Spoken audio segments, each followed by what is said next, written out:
Okay, Ben, let's see how you've done. Right, on your calculator, when you do 6 times 2.80, the calculator tells you 16.8. You've then written that down as 16.08 instead of £16.80. Okay, so what you've written there is incorrect. This is the same as that, not that. 26.28 is correct, 10.32 is correct. That's correctly adding up your work there. So you lose the 1 mark, but you get the other 3. Your 5% discount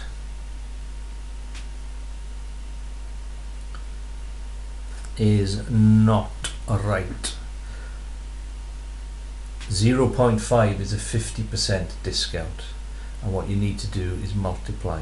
So what you should be doing here is 5% is 0.05 times your total, which is 138.28. That is the answer I'm looking for there. So your method is all over the shop, and you're not going to get any marks for that. This one, so you got these the wrong way around. 5 by £6.75 is that, which is giving you the correct answer, so you get your 3 marks even though you've done them in the wrong place. This is 40%, good. This isn't. This is 60%. Yeah, 1, 2, 3, 4, 5, 6 out of the 10 are not shaded, so you get one, you don't get the other. Okay, so what have we done here? You've correctly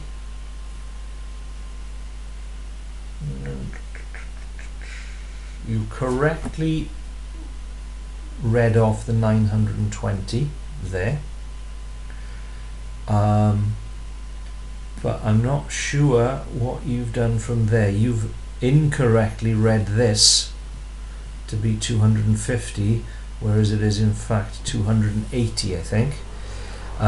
So your method is right, but you've misread that, so you're going to lose a mark for what you've done there. So you're going to get wrong mark for reading that, but then the right method and the second reading. So for that page, you're going to have 1, 2, 3, 6, 7, 8, 9 marks for the page. Right, on this one you've made life complicated for yourself. You were trying to turn it into a rectangle. That's not the method you use with questions like this. All you do is, if a square is more than half covered, you count it. If it isn't, you don't, and you make little dots to show the examiner what you're included. So if I do the first bottom bit, that would be 1, 2, 3, 4, 5, 6, 7, 8, 9, 10, 11, 12, 13, I'd count that one, but I wouldn't count that one, and so on. So you put little dots showing which squares you've counted, and then write that down. So when I did that, I got 59 squares, and it's telling me here that each square is an actual area of 5, so I'd multiply that by 5 to give me my total area of 295. That's the method you use. No marks for you, I'm afraid. Okay, diameter is right apart from the spelling. This isn't the circumference. The circumference is the distance all the way around the outside. What we've got here is called a tangent. Okay, a tangent is a line that just touches the circumference. It doesn't cross it, touches it. Pentagon is correct. Cylinder, that's a Y, but that's correct. This isn't a trapezium. A trapezium is a two-sided shape. This is a trapezium. What we've got here is a triangular prism. It's like a Toblerone tube.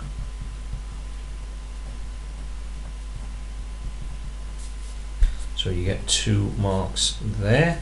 So for the page 3. 7.5 is correct. This perpendicular, take a look at how I've done it on the video. You won't make that mistake again, I'm sure. Similarly, with formulae. You should be able to get that if you watch my solution on the video. That is correct, that is correct, that is correct. Well done. This is known as algebra in context. Have a look at what I've done on the video. Go to the BenJones1 website and you'll find algebra in context questions in the topic section. This is correct, so that's good. If you can do that, there's no reason why you can't do the second bit. It's just doing the opposite. Here you're multiplying by the exchange rate, so if you're going the other way, you would be dividing by the exchange rate. Straightforward as that. You should be able to answer the first 3 parts of that section. It's just knowing what those are. The last bit is a bit more complicated. Have a look at how I've done that on the video clip. Question 12. This isn't FOIL. If it was FOIL, you would be asked to do 4x plus 3 times 6x minus 7. You won't be asked FOIL on the foundation tier paper. Okay, this is just simplifying algebra. Take a look at how I've done it. And again, you should be able to do that straightforward. These are a bit trickier, but if you watch what I've done, you should be okay. We'll do lots of practice on equations, but don't wait for me. You can practice all of those things yourself. And it looks to me here as if you've just run out of time or effort, and that's not good enough. Okay, you need to be working right to the end of these papers or you won't get a C. Okay then, Ben, what we got? 9, 12, 13, 16, 18,